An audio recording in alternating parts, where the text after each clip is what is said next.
Chapter 28. When they come for us in the apple trees. It's not like Littleface suddenly turned into a chatterbox or anything.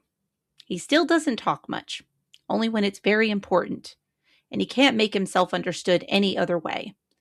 Bree says Littleface isn't a proper name, and when he gets a little older, she'll help him choose a real name. Jen pretty much keeps out of it, although I notice he started to treat the boy like his own child.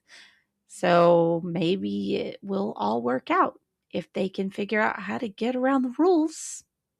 Meanwhile, me and Bean and Ryder spend a lot of our time outside. We've discovered that the coolest thing in the world is to walk on grass in our bare feet. Grass walking. It feels sort of tickly and smooth and alive somehow, even though it's just this green stuff that grows out of the ground. Bean says she's never seen anything so beautiful, and the only things she likes as much as grass are the flowers and trees and maybe the blue sky. Did they have these things before they invented Eden? She wants to know. Oh, yes, I think so, Ryder tells her. They say that before the big shake, trees grew right in the middle of the herb. Grass and flowers, too. Bean smiles and shakes her head. She thinks maybe it's just back timer talk, but she's too polite to say so. In my opinion, what's happened to Bean is even more amazing than the stuff that grows out of the ground. Her skin is no longer pale or sick looking. She's strong enough to run and jump and turn cartwheels, and which she hasn't been able to do since she was like 5 years old. I'm a new me, she brags, new and improved. Don't let the proofs hear you say that, I warn her.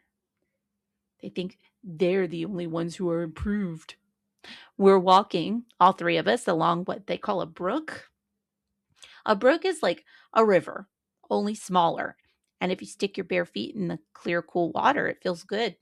Ryder says sticking his old feet in the water makes him feel younger, even though water makes you wrinkle after a while.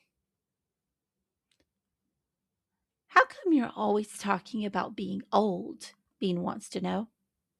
Because I am old, Ryder says. I really don't mind the old part. I'm just worried I won't have enough time to finish my book. Bean nods wisely, as if she expected that particular answer. But would it ever really be finished? She asked. I thought the book was your life, and it would only end when your life ends. Except it won't really end, because people will read it and remember. So, in a way, you'll live forever. Pause. Ryder had mentioned this before. He had called it literary immortality, and Bean is talking about it. At first, I think he's offended, but after a while, a smile slowly creases his aged face. Thank you, Bean, he says and pats her hand. For what? For reminding me of why I'm a writer. They come for us one day while Bean and me are climbing apple trees. An apple tree is this truly delicious edible that actually grows on trees.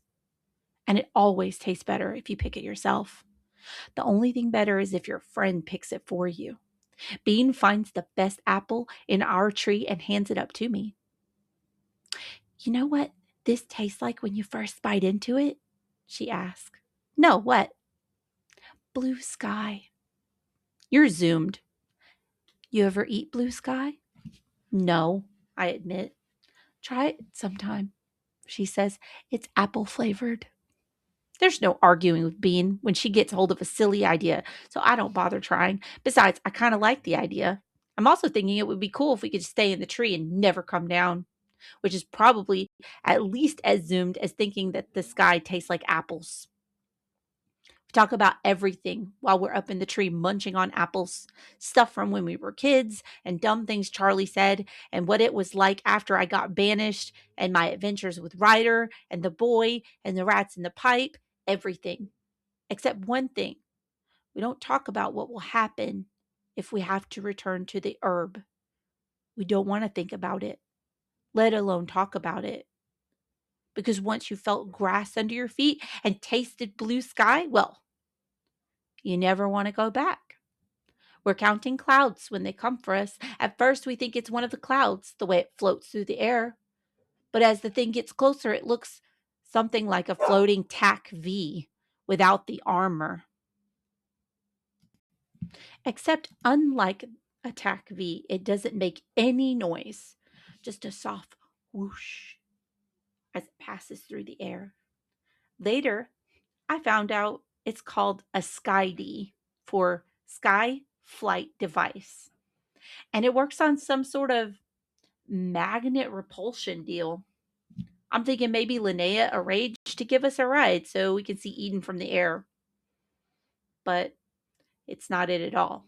Not even close.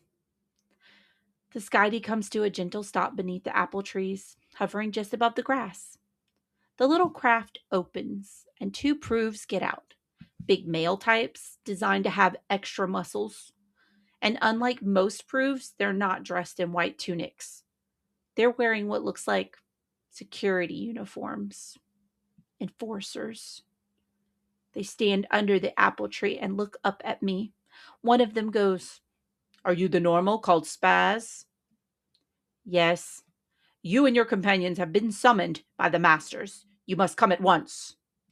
Apparently, they don't trust us to obey because when me and Bean get down from the tree, they place us in body cuffs and take us away as if we're criminals, which, as it turns out, we are.